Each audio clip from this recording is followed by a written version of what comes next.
Kaixo lagunok, gaur Oktoberfest. Bueno, apuntitxoak hartu. Hemetxe bai dauzkat txintxo ezarriak. Eta Oktoberfesti buruz zer esan. Lehenik eta behin eskontza batek hasi zuela guzti hura 19. mendeko erdialdera, 1840 urtean. Eta hemen zetik daukat, Bavierako Luis, Sajonia Hildburghausen.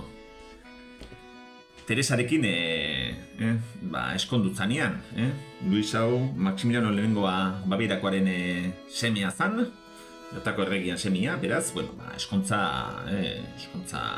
garairako eskontza garrantzitsua.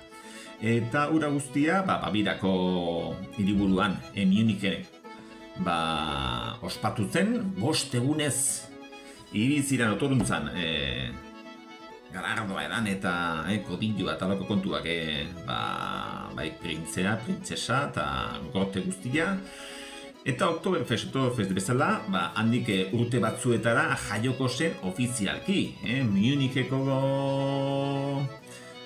jendeak, herriak, garagardo zaliak, haietxe, olako aitzakia batea aurkitzearen, pentsatu zuten, ona izango zela, ez dakitandik eskontza hartatik 5 urtera edo, ura berriz gogoratu eta Munichen inguruko landa batean, bertoko hiriko garagardo fabrikek eta zerbitzaturik, olako festatxo bat, herri festa bat, Volksfest bat antolatu. Eta gazkerostik, datorkigu, urtero betetzen den tradizioa. Oktoberfestek zozer baldin badauka, mundu mailan daukan fama, asko edaten denaren fama, eta nola baiten ere, Alemania nabarmentzen duten edo berizten duten ezaugarri guztia Berton ditugula present, baina egia esateko Alemania oso zabala da eta oso herri diferentek sortua eta Tirolesa antzeko fraka horiek eta horiek Bavierako kontuak dira. Beraz, Alemania egia esateko iparraldetik eta Alemania gaur eguneko estatu federala nolabaitek montatu zuen Prusiako imperioark, beste neko ezberdinak dira, Bavieran ikusten dugunarekin alderatuta. Oktoberfest esan dugu, eta Oktoberfesten noski ezaguna dira egun hortarako bereziki egiten diren garagardoak. Hemen Paulanaren Oktoberfesteko garagardoa dugu, eta esan beharra dago Berton Munichen 6 garagardo etxe daudela. Hemen ezagunenak edo mundu mailan ezagunenak, justun multinazionalek erosita dituztenak dira, alde batetik Paulaner, hortxegatik etortzen zaigu Euskal Herriko merkatura edo Estatu Espainoleko merkatura, eta bestea Spaten. Spaten igualdeagian hemen ez da ezaguna, nahiz eta supermerkatuetan eta badugun present, baina dudarik gabe Spaten etxeak egiten duen garigardoa, garizko garagardoa, oso ezaguna gure artean, Franziskana edo Franziskaner, hoixe da Spaten etxeko garigardoa. Paulanerrek normalean hemen supermerkatuetan garizko garagardoa izaten du, baina justun hemen aurkeztu dizuedana Oktoberfest bat da, eta beraz ez dauka garirik, beraren errezetan. Eta ikustearen, hemen txekarri zuet beste bat, hau txabai jatzen duela paizdia, Dunkel, iluna, garigardo ilun bat. Eta gero, egunen batean intzeingo dugun beste, aurrekoan aurkitu nuen Carrefourren, eta Munichen Hell, Municheko argia. Bere garaian ere pilsenaren zabalkundeak motibatuta edo, Munichen ohikoak izango ziren garagardo ilunak, edo brown mail itxurako garagardoa, azkenean ere bienetik zetorren beste garagardo argiago batek aldatu zituen edo sustituitu zituen. Bueno, esaten nuenentz,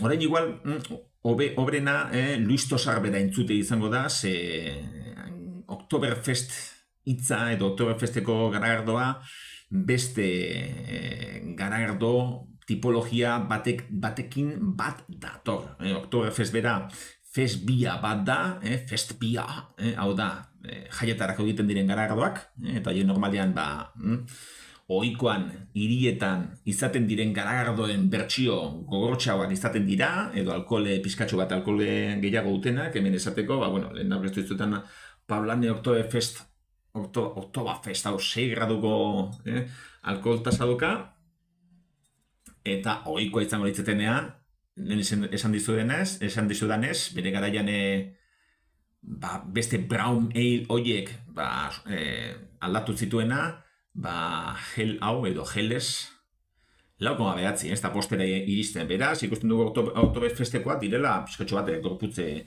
handiagokoak. Eta garai batean eta oso famatu egintzan Boldamen Luis Torsarren anuntzio ura. Eta, esan dezala berak, a ver. Es una Marzenbier, cerveza de marzo. ¿Y sabes por qué se llama así?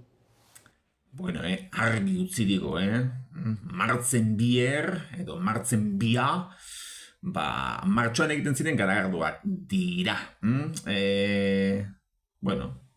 Hau lehenengoa bideo izango da garagardoen ingurukoa, ez ditugu ikusi garagardoak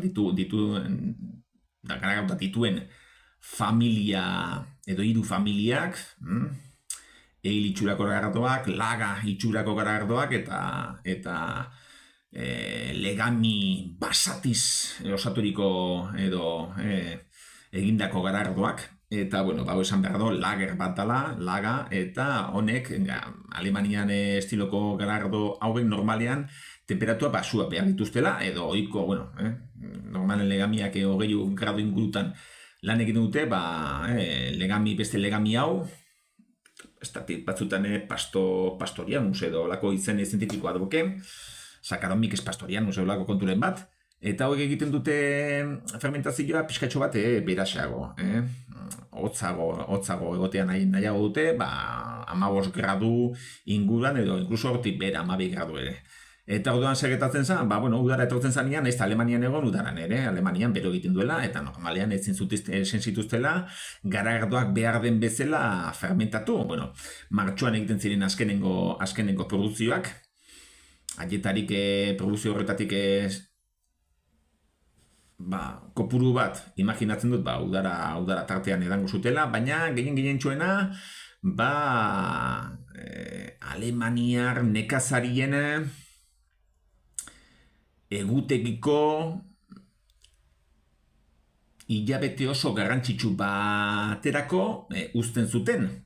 Eta ura urria zen. Lehenengo ez dut aipatu eskontza ura, 1840 eskontza ura pilarika egunian izan zen, urriak 12an, eta urrian gertatzen dena Alemaniko leku askotan, eta bileran bereziki, izaten da uzta bilketa. Bertoko sekale guztiak eta justo hilabete horretan biltzen dituzte, eta orduan, nekazariek lanak eta egiteko behar dute alde batean ardoa, agnoa, eta bestean garagar arnoa. Eta, hortatxerako egoten ziren uda guztian, lotan, martzen estiloko garagardoaiek, eta justo horrian ateratzen zituzten, euren 6 gradukin, 6 eta piko, 5 eta asko, eta ura izaten zen nekazariek gara jartan, ustabilketarako indarra izateko erabiltzen zuten garagardoa. Eta justun, lehen esan dugunez, justo eskontza edo bodorri hori urrian izan zanez, bertoko garagardoa, edo bertan zerbitzatu zen garagardoa, hori bere izan zen. 6 graduko martzen bat. Gaur egunean eta, Munikeko etxe ezberdinek, edo garagardo etxe ezberdinek, graduazioa ezberdineko eta kolore ezberdineko Oktoberfestak eskaintzen dituzte, bakoitza bere estilarekin, batzuk argiagoa dira, hau da horiskagoa dira, eta besteak malta pizkatxoa gehiago izaten dute, graudiazio alkoholikoa altuagoa, eta beraz, kolorea, laranjara joaten den, kolore bat izaten da. Baina, printzipioz, esaten duenez, normalean beste bertsio ohikoago bat izaten dute, eta beste garagado horren, ohikoa den garagado horren, bertsio gogorxeagoak izaten dira, eta saporetsuagoak ere baita. Eta behin Oktoberfesteko garagardoen misterio kontu hori guztia argitu dugunez, beste tosarren Estrella Galiziako anuntzio iragarki horren beste hitz bat asaltzera. Beraz, hitz egin dezala Luis Tosarberak, esaten digu, noain Se ha añadido un nuevo lúpulo proveniente de la muy reconocida y prestigiosa región bávara de Hallertau. Alemaniera, zelako darrauen. Ipatzen danean, gure hautik irritetzen danean ez da alemanez ideia zestrenik ez izan. Hallertau, Luis Tosarberak esaten duenez, Alemaniko Babirako bereziki zonalde bat da, berton historikoki edo tradizionalki lupuloa, hau da otsaien hau apuntatu, lupuloaren euskerazko itzena, o bintzat, garai batean, Euskal Herrian eta naziek, Frankoren garaian, lupulo landaketak bideratu zituztenean, Nafarroan eta egon ziren olako plantazio batzuk, eta otsaiena jarri zioten izen bezala lupuloari, beraz hori da berezko izena, edo euskeraz izango lukeen aldaera. Eta kontuz, eta horretxatik euskeraz ari bagara, Frankoren garaian, hau da, 40. hamarkadan, pasaden mendeko 40. hamarkadan, hau da, Nafarroa iparraldean egon ziren landaketa haiek, eta Gipuzkoan ere baita. Eta, kuriositate bezala, jakin dezazuela, oraindik ere sagardozale familiaren batek gordetzen duela aitonaren aspaldiko errezeta, eta errezeta hortan, sagardoa bela, otsailenarekin nahastuta kontserbatzen zutela. Saiakera bat egin zuten, sagardoa eta otsailena uztartuaz, baina arrezkeroztik badira urte batzuk, beste konturik eta ez duten zuna. Hallertau, Alemania osoko lupulo guztiak ateratzen ditu, eta, esan beharra dago, hemen Estatu Espainolean El Bierzon ditulako lupulo landaketa nagusienak, baina, Alemanieran ere I+D+I, gainera Babieran diru guztia dago hortan horri zuzendua investigazioari. Hortan ere lupulo kontutan ari dira, zenbaitzu lupulo berezi ateratzen pixkatxo bat Ameriketako lupulo exotiko eta usaintxu horiek nolabait kopiatzeko, lupuloak ateratzen ari dira, mandarina saporearekin, eta bukatzeko, Oktoberfesteko kontuak eta pixkatxo bat olantxek azalduta, finean, Euskal Herrian ere olakoak eta egiten ditugula jakin dezazuen, onatx, ekarri dudan azkenengo garagardoa. Hor ikusten duzue, Oktoberfest jartzen duela, behian txikitan gainera fest bia, eta, hauek alemaniarrak ez, baina euskaldunak eta, ez dara, Amerikarra bai dira, alemaniarrak ez, baina Amerikarra bai, Baskelandeko Brewerrak, baina gainera, hau bai berezia, Hortxe duzu Alemanian eta oso ezaguna den Garigardo enpresa bat edo fabrika bat. Schneider baixa jartzen du hor, Schneider da familiaren abizena, eta baiza, edo baize, txurila alemanieraz. Baiza, bueno, segun eta Alemania iparraldean edo hegoaldean gauden, gauz berbera, ardoa eta agnoa bezala. Eta, bueno, hau familia oso ezaguna da, bere garaian, garizko garagardoak, garai hartako 19. Mende hasierako kontua dira, Alemaniako estatu modernoa doitzen zijoan edo konposatzen zijoan, gerora gainera, handik gutxira, pentsa Franko-Prusiana gerra 1870 hamarkadan izango zela, Prusiarrak Parisera sartu zirela eta enperadore berria Berton, Versaillesen koroatu zutela, pentsa, hortaz, zelako mobidoina, eta Zazila eta Lorena, justo hartako hartan pasatu ziren Alemaniko imperioa osatzera, gerrate eta gozete garaiak izan ziren, eta garigardoak, garigardoa badakizu, garagardoa, garia daramaten garagardoak direla. Garigardo bat ez da guztia gariarekin egiten, baizik eta proporzio handi bat, edo gehiena zeba da, orain ez dute goratzen, garagarra, noski, garagarra, eta gero, balako 35 bat eramaten duela, garillana, horrek ematen dio proteina gehiago, eta, espumita kontu edo apar kontu hiek eta gari horren proteinak ematen dizkio, eta gero ere, platano eta usaiorek, horiek, garigardoak ez direlako lagerrak, baina, beste baterako utziko dugu.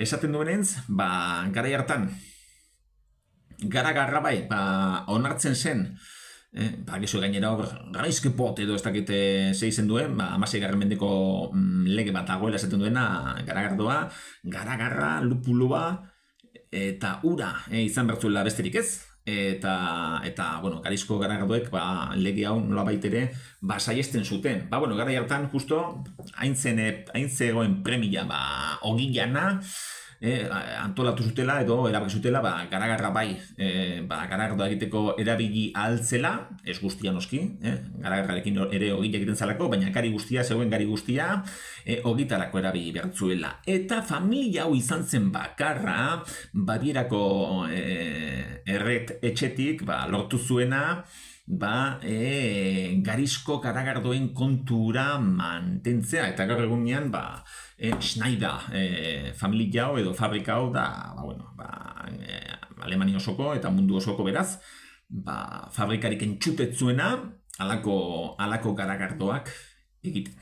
Eta, nahiko berezia, BBP-ko briguerrak hauekin hartu eman izatea, justo, hauten, alako garagardo hau eskaintzeko hemen Euskal Herrian. Beraz, bai Paul Blanner, bai BBP-ko todo festao, edo bai eta beste batu, kortinglesen eta aurkitu dezakezu, Hofbrau München, horrek esan nahi du, Municheko,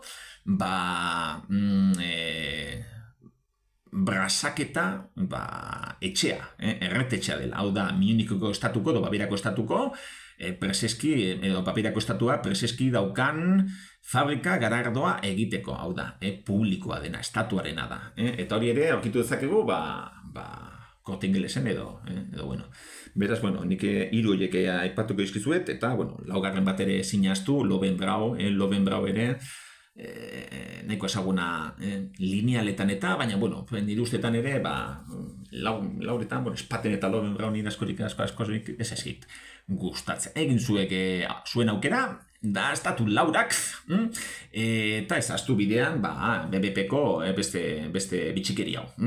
Beraz, hau, Tosarrekin batera, eta Luis Zarekin batera, eginiko bideo txorra bat, garagardoen inguruko, lehenengo bideo txorra. Beraz, urren hartio, eta izan mutxa.